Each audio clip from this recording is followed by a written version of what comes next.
Louvado seja Deus pelo privilégio que a gente tem agora de meditar na palavra. Vamos aqui abrir em Jeremias capítulo 18, do verso 1 até o verso 6, será a nossa reflexão nessa manhã.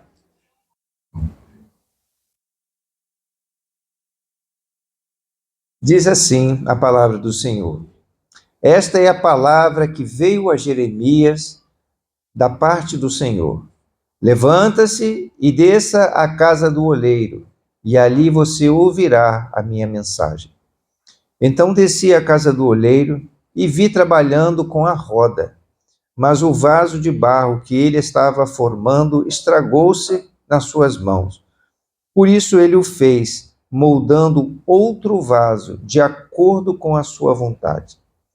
Então a palavra do Senhor veio a mim: Ó Israel, será que eu não posso agir com vocês como fez o oleiro? Pergunta o Senhor. Como barro nas mãos do olheiro, assim são vocês nas minhas mãos, ó Israel. Que Deus nos abençoe, irmãos, através da sua palavra. A igreja pode se assentar. Hoje eu quero falar com os irmãos aqui um pouquinho, com base nesse texto, um pouco sobre a renúncia, sobre estar preparado para a ação do mestre dos mestres, a ação do Senhor nas nossas vidas. De uma forma recorrente, eu tenho ouvido muitas pessoas abandonarem os caminhos do Senhor, abandonarem a igreja, abandonarem a comunhão com os santos, porque essas vidas não estão dispostas a mudar. Essa que é a realidade. É evidente que a gente encontra problemas em vários lugares, problemas de toda sorte.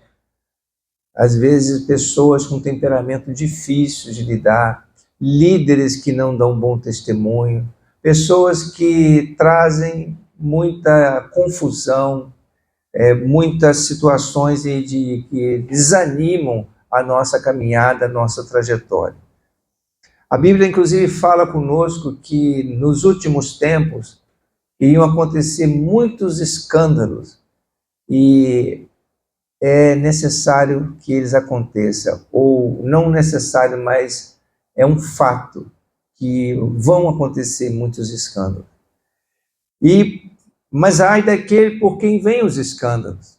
Então nós não podemos estar pensando nas pessoas que às vezes são motivos de escândalo para nos afastar e nos tirar dos propósitos que Deus tem para a nossa vida.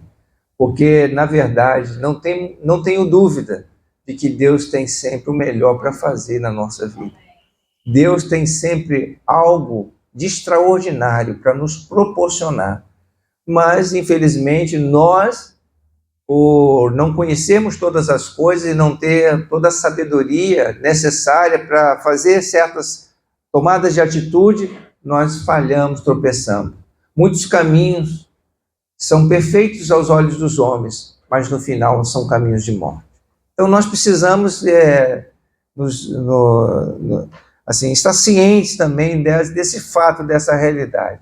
Por isso nós dependemos do Senhor, dependemos da instrução, dependemos do agir de Deus na nossa vida para nos fazer pessoas melhores. E você quer se tornar uma pessoa melhor? Você quer crescer no Senhor? Você quer amadurecer e frutificar, prosperar na presença de Deus? Para isso é preciso renunciar. É preciso deixar Deus fazer a obra.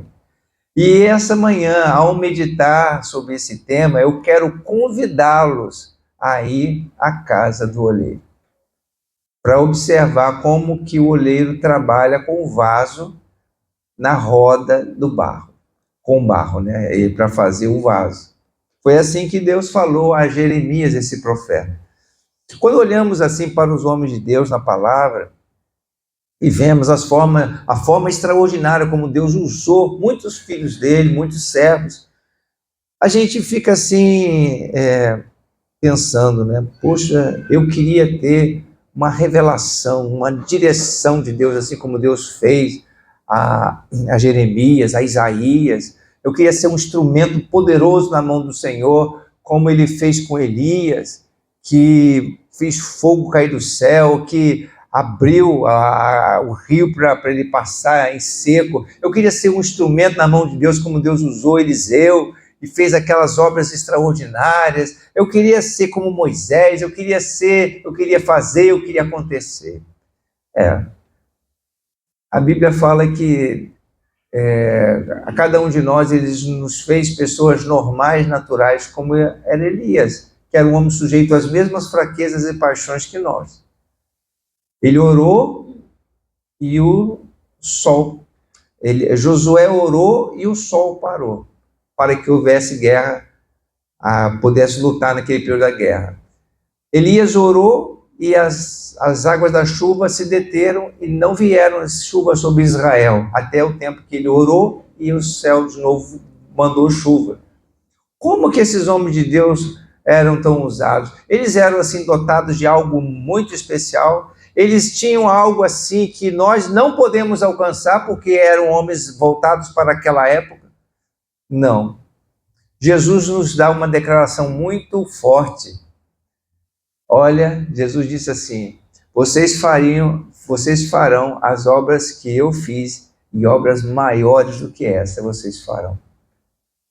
Poxa, obras maiores do que aquelas que o mestre fez. Como assim? Como isso é possível? E isso é possível se nós estivermos dispostos a também a pagar o preço. Ou abrir o coração e deixar Deus trabalhar nas nossas vidas e nos fazer dessas pessoas, pessoas maravilhosas, pessoas que podem ser instrumento nas mãos do Senhor. E por isso, por esta razão, ele convida Jeremias, que foi um profeta poderosamente usado por Deus, trouxe revelações escatológicas, assim como Daniel também trouxe para nós. E ele foi um homem que sofreu muitas coisas. Ele foi um homem que teve um tempo que ele ficou dentro do calabouço, num poço, passando ali muitas humilhações. E agora, como é que Deus trabalha na nossa vida dessa forma? Quando ele convidou Jeremias a ir à casa do olheiro, e o olheiro estava trabalhando na roda, para quem não sabe, o vaso de barro, quando ele é feito, ele é formado em cima de uma roda, para que dê uniformidade, para que seja simétrico todos os seus contornos, né? Então ele fica, enquanto a roda vai girando com o barro em cima, o barro úmido, molhado, ele vai dando forma àquele vaso. Quem já viu uma figura, né, a ação do olheiro, como é que o olheiro trabalha, a roda ali é importante para dar forma àquele vaso. Se alguém tiver as cenas aí, a cena de um olheiro trabalhando isso, se puder colocar na telinha para mim, eu agradeço aí o pessoal da mídia, só para os irmãos terem uma noção. Mas o que acontece? Quando o olheiro está trabalhando ali no vaso, eu já vi muitas cenas em que até depois do vaso estar pronto, o olheiro foi colocar na prateleira e aconteceu que a prateleira não estava muito bem calçada e o vaso caiu e quebrou. E aí ele foi lá, pegou aquele vaso, colocou de novo na roda e começou a trabalhar para fazê-lo. Outros estavam fazendo o vaso, só que ele deve ter metido a mão, apertado um pouco mais ou um pouco menos, e o vaso não ficou na forma que ele queria. Os irmãos pegaram ali as imagens de um olheiro. Vamos dar uma olhadinha nessa cena aí. Coloca para rodar para mim, por favor. Se for uma... ali, essa cena dessa... É uma cena estática? Não. É estática?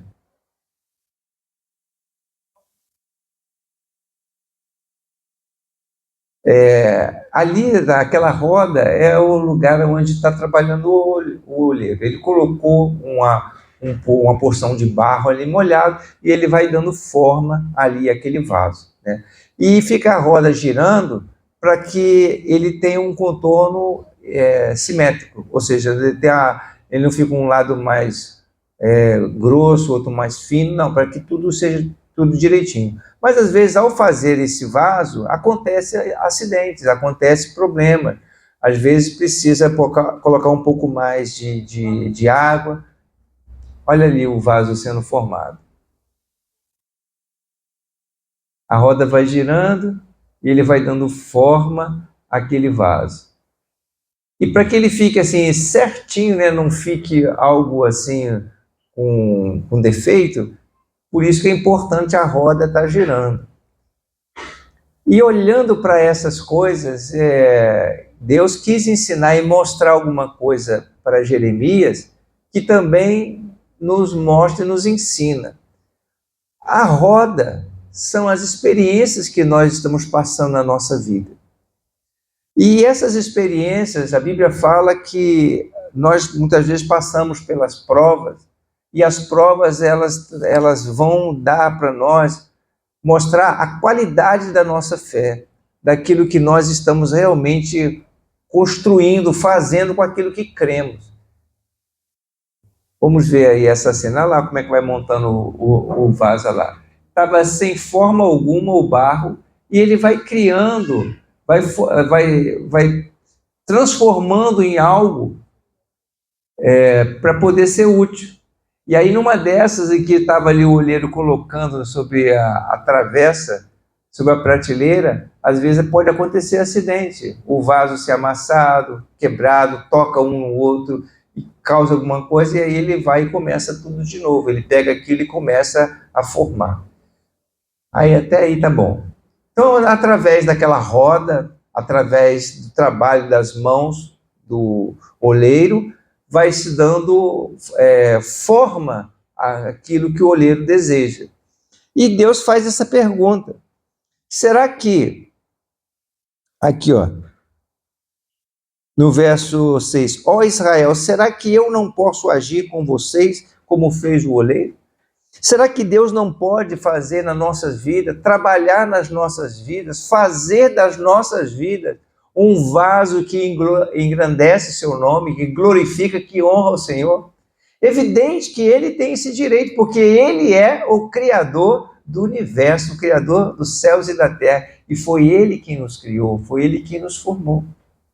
E tudo que Deus faz é bom. Quero ler com vocês o Salmo 18, no verso 32, aliás, verso 30 até o verso 33. Vamos ler aqui, Salmo 18, verso 30 a 33. Este é o Deus cujo caminho é perfeito. A palavra do Senhor é genuína. Ele é escudo para todos os que nele se refugiam. Pois quem é Deus além do Senhor? E quem é rocha senão o nosso Deus?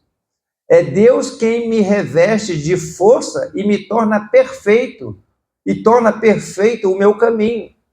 Então veja, é Deus, faz aí, torna os meus pés ágeis como os da corça, sustenta-me firme nas alturas. É Deus que nos dá força. Estávamos aqui orando pela vida do Guilherme. Guilherme é um jovem talentoso, tem habilidades no futebol, mas a sua habilidade, a sua força, vamos dizer assim, todo o seu talento, depende da ação de Deus, depende da graça do Senhor. O jogo em si, o trabalho lá junto com os adversários, muitas vezes acontece problemas, acontece dificuldade, leva uma canelada, né? Leva uma coisa, entra num confronto. Eu, quando era assim, adolescente, passei por um acidente eu estava jogando handball na escola com amigos, né, num torneio, e aí bati de frente, assim, ó, aconteceu um choque que aconteceu exatamente isso, ó. Cada um foi para um lado. E eu, naquela ocasião, Fiquei assim até que eu me saí melhor. Só que veja bem, eu não sei como é que naquela época permitiram esse tipo de coisa. Eu usava óculos. E eu usava óculos e eu estava jogando de óculos. Meu óculos quebrou, evidentemente. Mas o pior é que o meu colega, né, que bateu comigo, não quebrou, mas ficou com a boca sangrando, porque feriu assim, a boca dele, bateu ali no meu queixo, algum lugar assim, que ele acabou se machucando, cortando os lábios. E caiu de um lado, eu caí do outro, meu óculos voou longe, quebrou o óculos. Aí naquela ocasião chegou a fazer... Eu tinha 14 anos, aí fui fazer um exame lá depois para poder ver o óculos, para colocar, eu já não precisava usar mais óculos. Era muito pouco o grau que eu usava e não tinha, não sei por que razão me colocaram num jogo usando óculos naquela ocasião para jogar handball. E aí eu tive um acidente. Então, na hora, né, de que está acontecendo essas coisas, Deus pode guardar. Oramos por ele para Deus livrar, para Deus abençoar, para Deus livrar dos acidentes, para Deus dar sabedoria, habilidade, né, no que vai fazer. E aí nisso depende do Senhor. É Deus quem faz os nossos pés ágeis. É o Senhor que nos dá força. Nós estamos de pé pela graça do Senhor. E Deus torna o nosso caminho perfeito, um caminho vitorioso, um caminho de bênção. Então, esse é o plano de Deus, é abençoar as nossas vidas. Só que a gente muitas vezes insiste em agir de uma maneira egoísta e pensar, não, eu sei mais, eu conheço o melhor caminho. E aí nós tentamos fazer do nosso jeito. E aí é onde há toda sorte de problemas. E nós, quando estamos preparados para deixar o Espírito de Deus trabalhar nas nossas vidas e nos instruir o melhor caminho, certamente você terá vitória. Porque Deus não faz as coisas pela metade. Deus trabalha o melhor nas nossas vidas. E Deus vai te dar graça, vai te orientar, vai te ajudar a você obter os melhores resultados. E isso vai dar a você alegria, satisfação por saber que está cumprindo o propósito de Deus. Acontece que muitas vezes Deus precisa trabalhar nesse nosso jeito de ser, no nosso temperamento, na forma como nós nos relacionamos com as pessoas. E para isso nós precisamos estar abertos. Hoje de manhã na escola dominical, acho que foi o Mário que fez uma observação, né? Que às vezes nós estamos estudando sobre a questão da importância da instrução, né, no ambiente doméstico, e quando o Mário, acho que foi o Mário que colocou essa posição, né, que a gente deve instruir os nossos filhos, e o problema é quando os pais não têm a experiência ou conhecimento para instruir os seus filhos. Aí, o que vai acontecer? Então esse é o problema, muitos caos são assim gerados, muitos problemas são criados, porque não se tem a instrução, não se tem o conhecimento, não se tem, na verdade, a orientação do que é necessário para fazer em determinados momentos. E ainda existe aqueles, eu sempre aprendi assim, e não está disposto a aprender, não está disposto a conhecer coisas novas. Irmãos, nós aprendemos todos os dias da nossa vida. Nós precisamos estar abertos a entender situações daquele nosso cotidiano, daquilo que nós fomos sempre orientados de uma forma.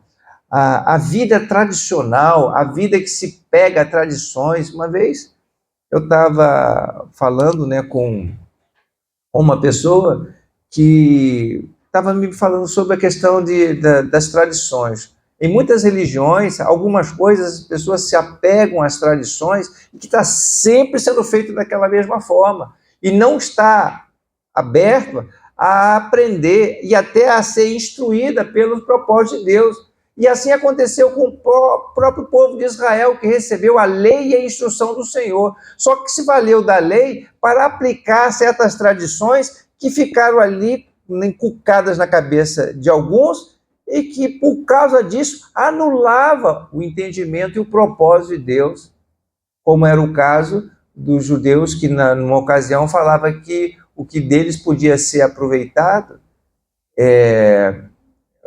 para abençoar a vida dos pais, que eles dedicavam ao Senhor, que não precisavam honrar os pais por causa disso. Eles anulavam o mandamento do Senhor, que diz respeito que ele deve, no que se refere a honrar pai e mãe, que com isso nós obtemos a longevidade, né, de honrar o pai e mãe. Então, aí Jesus falou assim: por causa das tradições de vocês, vocês anulam a palavra, o mandamento do Senhor. Vocês não devem deixar de fazer aquilo ou aquilo outro, mas devem também observar as outras coisas. Então, são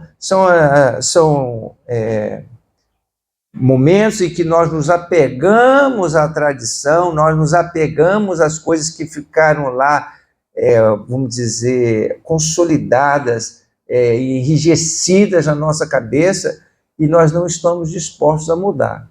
Então, quando o barro se torna duro, depois que o barro seca na mão do olheiro, aí o que tem que acontecer, né?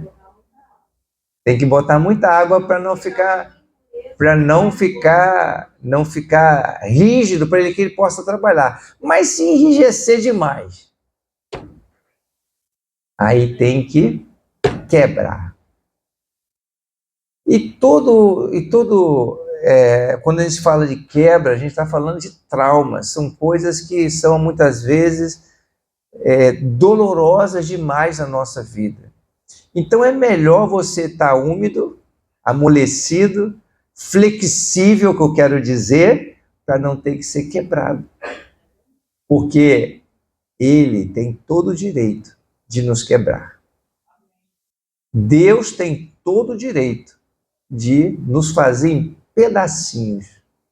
É isso que eu quero compartilhar com você nesta manhã. Por isso eu estou convidando você agora a vir, como Deus convidou Jeremias, à casa do olheiro. Os planos de Deus não podem ser frustrados. Você concorda comigo? Os planos de Deus não podem ser frustrados.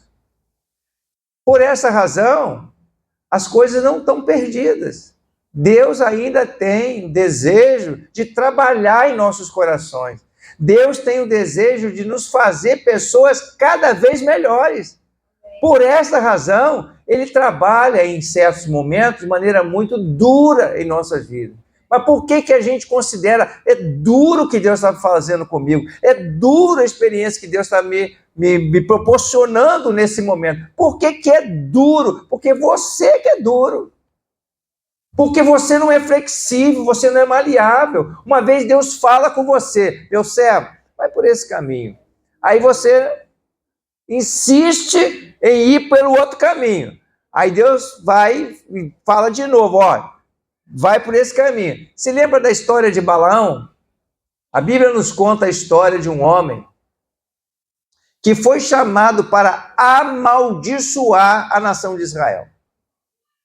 E o povo de Israel não pode ser amaldiçoado, porque quem vai amaldiçoar? Aquele a quem Deus abençoa. Isso aqui vai um alerta para todos aqueles que amaldiçoam e tentam fazer, né, desse povo que Deus chamou e escolheu para ser um exemplo para o mundo e de trazer benefícios para que o mundo conhecesse quem é Deus. Aí tem pessoas que querem fazer aquilo que não tem como ser feito. Como é que vai amaldiçoar aquele a quem Deus abençoa? Você pode falar à vontade, mas Deus vai abençoar a nação de Israel. Deus tem abençoado esse povo de Israel. E nós abençoamos a nação de Israel. Bem-aventurado aqueles que oram pela paz de Jerusalém. Nós oramos para que haja paz em Jerusalém. Nós oramos para que o povo seja abençoado pelo Senhor, porque Deus abençoa o povo de Israel. Quer você goste, quer você não goste, mas Deus abençoa. Houve uma barbárie agora, esses dias, lá em Amsterdã. E muitos problemas têm acontecido com a nação em várias partes do mundo. Mas, infelizmente, essas pessoas são, às vezes, né, estão desfrutando do pior do que elas podem fazer, porque elas poderiam ser, pelo contrário, muito mais abençoadas se elas estivessem honrando aquele a quem Deus honra. Bom, mas aí Balaão foi chamado para amaldiçoar o povo de Israel. Aí aquele profeta, né, chamado Balaão, Deus tinha falado com ele que não tem como amaldiçoar a nação de Israel. Aí ele disse para aquele que o contratou para amaldiçoar, falou assim, eu não tenho como amaldiçoar, não posso amaldiçoar quem Deus abençoou. Ah, mas aí ofereceu para ele, falou muitas coisas, mas vem, vai lá, você vê e tal. Bom, resultado, a Balaão foi. Aí quando foi, ele já sabia que não tinha como amaldiçoar a nação de Israel. Mas muitas vezes as pessoas, motivadas por outros interesses, têm alguma coisa lá no coração que ela não fala, que ela não se expressa, que as pessoas não sabem, mas diante de Deus nada pode ser escondido, porque algo que estava lá no coração de Balaão, Deus conhecia. E o que ele fez? Balaão estava indo com uma mula, aí a mula foi e viu um anjo na frente dela e que impediu a mula de prosseguir. Mas Balaão não estava vendo a mula. Não estava vendo o anjo, mas a mula estava vendo o anjo. Até que a mula foi, prendeu, pressionou as pernas de Balaão na encosta lá da parede. Então aí Balaão saiu de lá e bateu na mula. Aí Deus abriu a boca da mula para a mula falar, por que você está batendo em mim?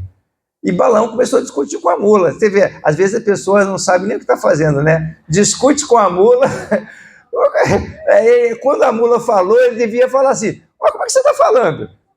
Não, ele falou assim, mas por que você está empacado aí? E começou a discutir com a mula. E assim é aqueles que fazem coisas, né? Até fala com a mula e vai, segue adiante. E a mula disse, você não está vendo aí? Aí Deus mostrou que havia um anjo na frente, impedindo para que ele prosseguisse naquele caminho. Prosseguisse naquele propósito que estava lá no coração. Então, Deus conhece o nosso coração e Deus nos faz enxergar, nos faz perceber, até chegar ao ponto de nós entendermos o que Ele quer. Então, Deus vai trabalhando a nossa vida e vai nos colocando de encontro à parede para poder nos mostrar o caminho. Vai ser muito mais doloroso se nós não quisermos dar ouvidos à voz do Senhor. Então, se Deus tem algo para realizar na nossa vida, um propósito firme para abençoar o nosso coração, quanto mais flexível você for para poder seguir a orientação daquilo que Deus quer, vai ser melhor para você. É isso que Deus está falando ali, através dessa experiência na casa do oleiro, junto com Jeremias. E o que aconteceu no caso lá de Balaão, Balaão foi e chegando lá diante do monte, ele abençoou a nação de Israel e não teve nem como profetizar algo diferente sobre o povo. E Deus, irmãos, Ele vai trabalhando na nossa vida de modo que a gente esteja preparado para isso. E quando o oleiro vai e a obra se estraga nas suas mãos, o que é essa obra se estragar nas mãos? Às vezes a gente, pelas decisões que nós tomamos, pela liberdade que nós temos de tomar posicionamento, fazer as nossas escolhas, às vezes nós fazemos as escolhas erradas e não seguimos o conselho do Senhor. E por isso nós nos desviamos dos propósitos de Deus. Mas o Senhor pega e trabalha na nossa vida, nos ajuda, coloca ali mais água nesse barro e começa a moldar, começa a trabalhar. E Deus faz algo novo. É assim a vida de todo aquele que toma uma decisão em Cristo. A decisão em Cristo, o ponto-chave dela é justamente a renúncia. Por causa da nossa fé, nós decidimos seguir Jesus porque cremos que Deus o ressuscitou dentre os mortos. Ele assumiu as nossas culpas, assumiu o nosso pecado e nos perdoou. E por causa dessa decisão que nós tomamos, pela fé, porque nós cremos nisso, que Ele nos alcançou com a sua misericórdia, nós somos salvos.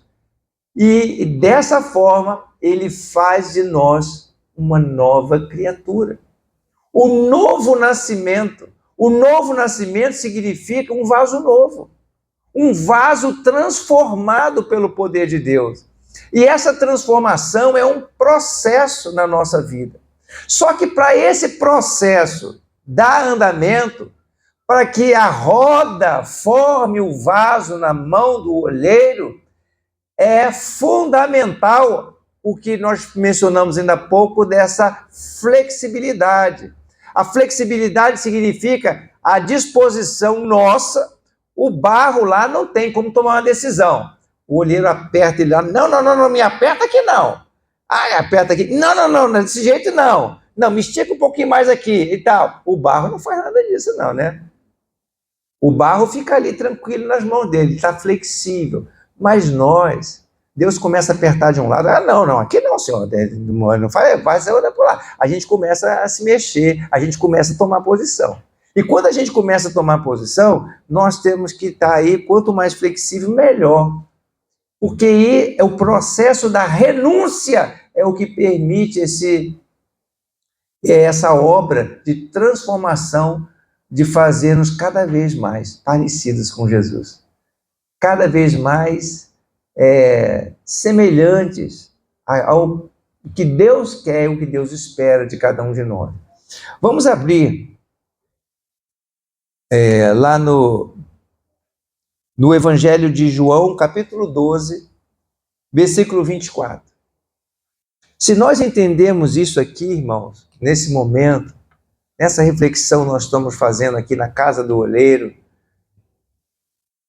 será tudo de melhor que pode acontecer na nossa vida, na nossa caminhada. O cerne desta reflexão desta manhã está aqui, nesse versículo. João, capítulo 12, versículo 24. Em verdade lhes digo, que se o grão de trigo não cair na terra e não morrer, continuará ele só, mas se morrer, dará muito fruto. É isso mesmo que você está entendendo. É necessário morrer. É necessário morrer para nascer de novo. O que é esse morrer? Não é fisicamente você se matar. Não. É você morrer para a sua vontade, para fazer a vontade de Deus. E Jesus aqui, ele traz uma analogia do grão que cai na terra. Eu acho muito difícil aqui alguém que não tenha feito a experiência do feijãozinho, do carocinho de feijão no algodão molhado, né?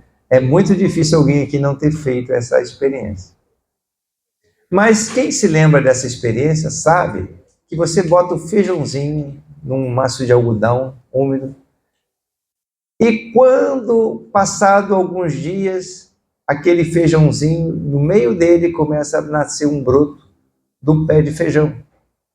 E o que acontece com aquela semente de feijão que você colocou lá na terra, ou lá no algodão? Morre completamente.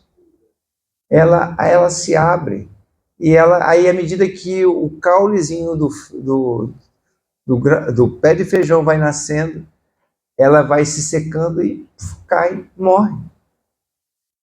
Aqui Jesus fala sobre o grão de trigo. Se o grão de trigo não cair na terra e não morrer, continuará ele só.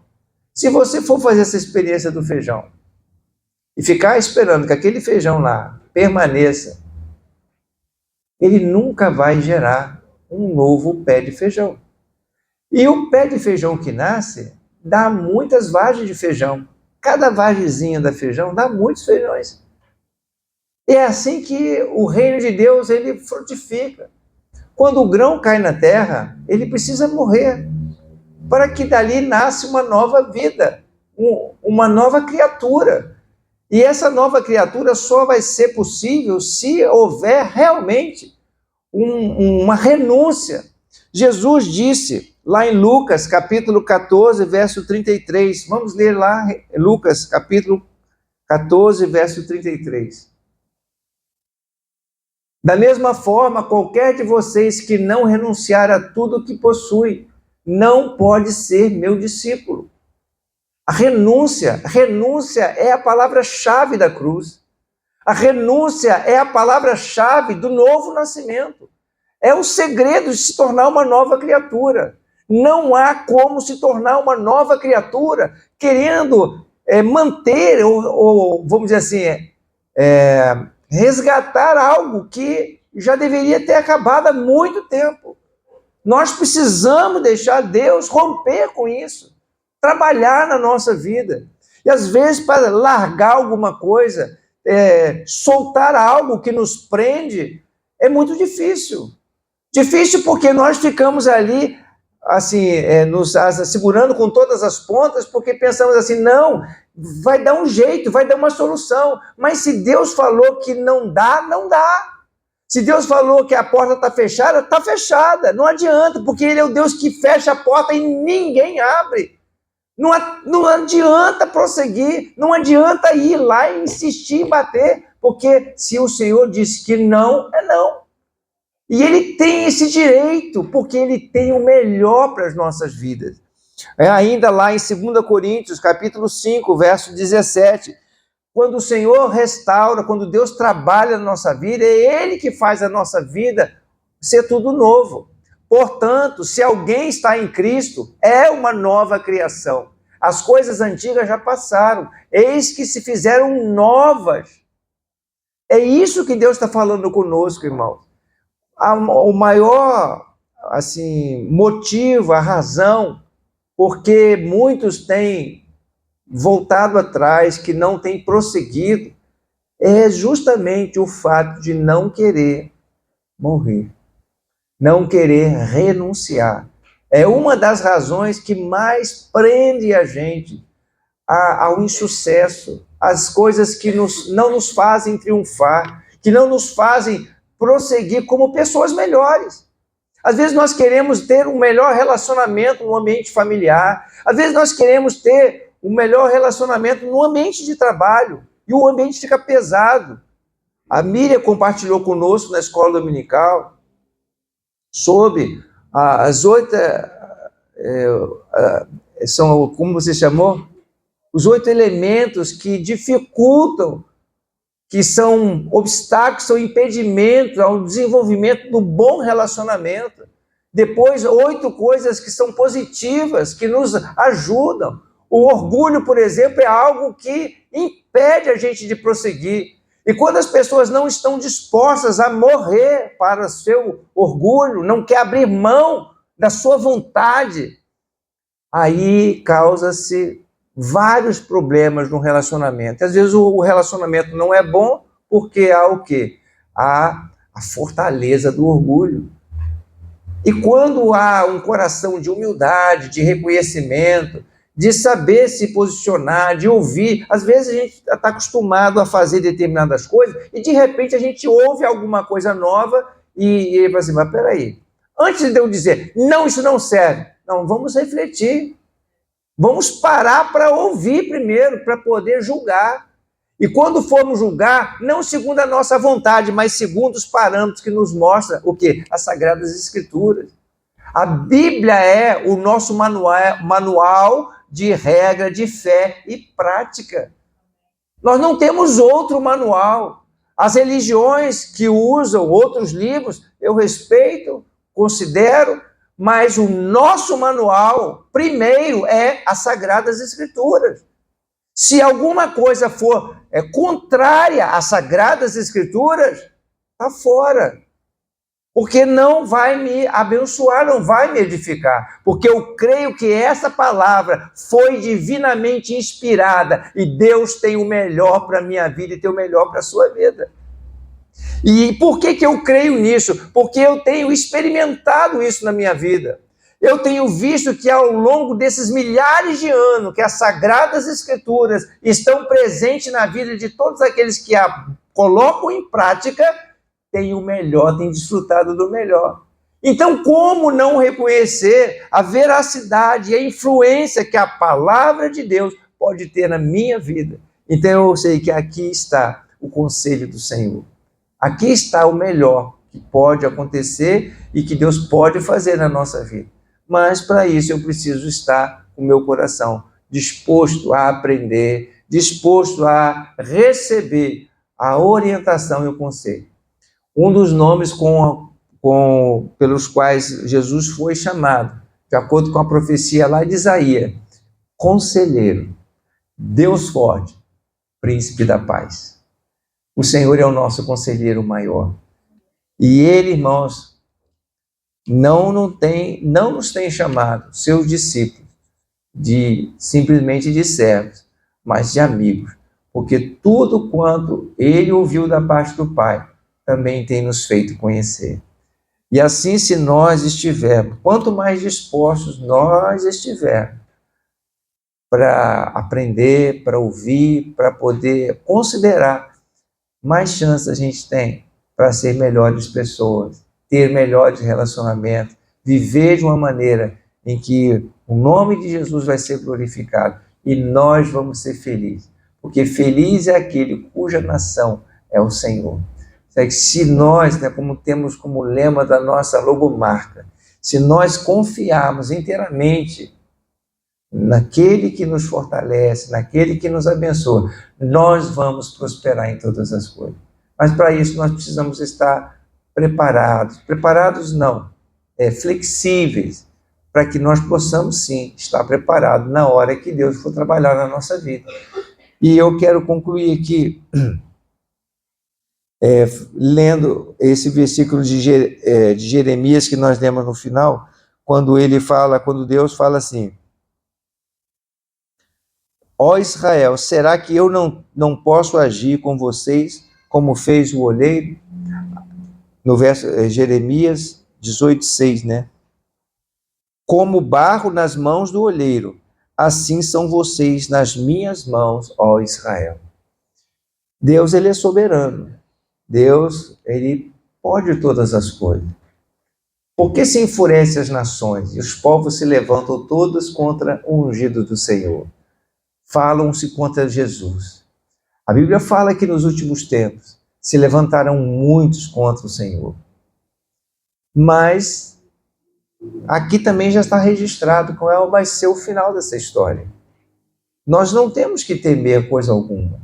Você tem somente se colocar nas mãos do Senhor. Quer você goste, quer você não goste. Deus, Ele é soberano. Tem pessoas que olham assim, mas Deus tem que fazer isso, né? É como que a criação dizendo para o Criador, não, você me fez assim, mas você tem que fazer assado. Não é assim. Então nós temos que levar muito a sério isso. Deus, Ele é o supremo Criador. Ele vamos dizer assim, Ele tem a autonomia e soberania para fazer todas as coisas. É Ele quem levanta os reis e quem também destrói e coloca por baixo a vida daqueles que se levantam. O Senhor é o Deus Todo-Poderoso. E se nós nos submetemos a Ele, Ele vai fazer o melhor na nossa vida. Então, como é bom a gente ir à casa do oleiro, olhar para aquilo que Ele está fazendo e verificar que Deus também tem todo o direito de fazer nas nossas vidas aquilo que Ele quer, porque Ele vai conduzir a gente pelo melhor caminho. E Deus vai fazer você prosperar, triunfar dentro dos propósitos que vai engrandecer o nome do Senhor e vai te fazer feliz. Se você quer triunfar, você quer ver seu instrumento nas mãos do Senhor, vai ouvindo a direção do Senhor, vai cumprindo o propósito de Deus, porque Ele vai realizar grandes coisas na sua vida. Porque Deus é fiel. Amém, irmãos? Vamos ficar de pé, vamos orar ao Senhor. Senhor, nós louvamos o Teu nome, porque o Senhor nos chamou, nos mostrou o Teu caminho e tem instruído as nossas vidas, ó Pai. Ó Deus, como nós precisamos aprender com o Senhor. Trabalhe em nosso interior, no nosso ser, fazendo com que sejamos cada vez mais sensíveis à voz do Senhor, sensíveis à Tua palavra, flexíveis ao ponto de ver a Tua transformação na nossa vida, porque cremos que o Senhor separou o melhor para fazer em nossas vidas. Muito obrigado pela Tua graça. Sabemos que sem Jesus, sem o seu poder agindo nos nossos corações, não conseguimos coisa alguma. Mas que o Senhor venha derramar sobre nós a tua unção, Pai. A unção e a graça do teu Espírito Santo, para que possamos prosseguir de maneira vitoriosa. Ó Deus, que o teu nome seja glorificado através do nosso viver. Abençoa, Senhor, nossos corações nesta manhã. Dá-nos, Senhor, a clareza da tua palavra. Ensina-nos, ó Deus, a renunciar, ó Pai, aquilo que precisa ser renunciado, a não resistir à obra do Senhor, para que o Senhor tenha sempre liberdade de fazer em nós a tua vontade perfeita. Nós agradecemos a ti, pois o Senhor é o nosso ajudador. Muito obrigado pela tua graça, obrigado porque o Senhor nos entende, o Senhor nos compreende, o Senhor sabe as nossas limitações, porque o Senhor se humilhou aqui como um de nós e viveu como homem na pessoa de Jesus e sabe perfeitamente as nossas lutas, as nossas dificuldades. Por isso pedimos a tua graça, pedimos a tua ajuda, Senhor, naquilo que nós não conseguimos, porque sabemos que no Senhor podemos todas as coisas. Nós oramos agradecidos em nome de Jesus, ó Pai. Amém.